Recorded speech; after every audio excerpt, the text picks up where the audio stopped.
जय श्री कृष्णा। देखिए, हमारा अधिकांश जीवन दूसरों के बारे में ही सोचने में व्यतीत होता है।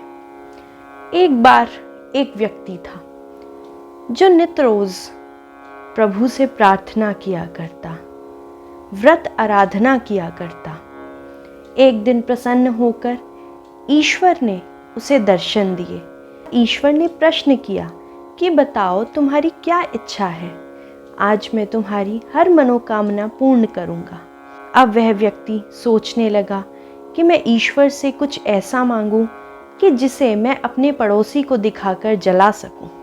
ईश्वर से क्या छिपा था, वे जानते थे कि यह मन ही मन क्या विचार रहा है। उसके मांगने से पहले ही ईश्वर ने कहा कि जो भी तुम मांगोगे सोच समझकर मांगना, क्योंकि उसका 2 गुना फल तुम्हारे पड़ोसी को मिलेगा। अब वह विचारने लगा, मेरा तो सारा परिश्रम ही व्यर्थ गया। मैं कोठी बंगला कुछ भी मांग लूं, उसका 2 गुना फल पड़ोसी को मिलेगा। बहुत विचारने पर उसने क्या सोचा?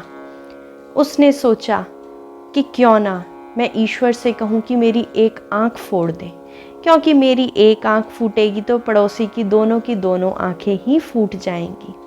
ईश्वर ने उसकी इच्छा स्वीकार ली, परंतु यहाँ भी उल्टा ही हुआ। लोग उस पड़ोसी पर दया भावना रखने लगे, क्योंकि वह नेत्रहीन हो गया, उसे दोनों आंखों से दिखाई देना बंद हो गया, परंतु यह एक आंख वाला रह गया और इसको हर व्यक्ति चिढ़ाने लगा, काना काना कहकर चिढ़ाने लगा। कहने का तात्पर्य क्या है कि हम गड्ढे में दूसरे को गिराने का प्रयास करेंगे तो सर्वप्रथम उस स्वार्थ के गड्ढे में हम स्वयं ही गिर जाएंगे। हमें दूसरों को दूसरे के हाल पर छोड़ देना चाहिए। उनकी करनी उनके साथ, हमारी करनी हमारे साथ, परंतु हम स्वयं का भला हो या ना हो, परंतु दूसरे का तो बुरा ही होना चाहिए, यही दृढ़ निश्चय रखते हैं। परंतु इससे कुछ भी प्राप्त नहीं होता। इन सब चीज़ों को पीछे की ओर छोड़कर ईश्वर के मार्ग पर अग्रसर हो जाइए। आप देखेंगे कि जीवन जीने का अलग ही आनंद होगा।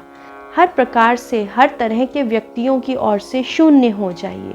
जब आप जिस दिन शून्य हो जाएंगे, तभी आपका ध्यान प्रभु भक्ति में लग पाएगा, अन्यथा इन्हीं पछड़ों में, इसी जंजाल में फंसे रह जाएंगे।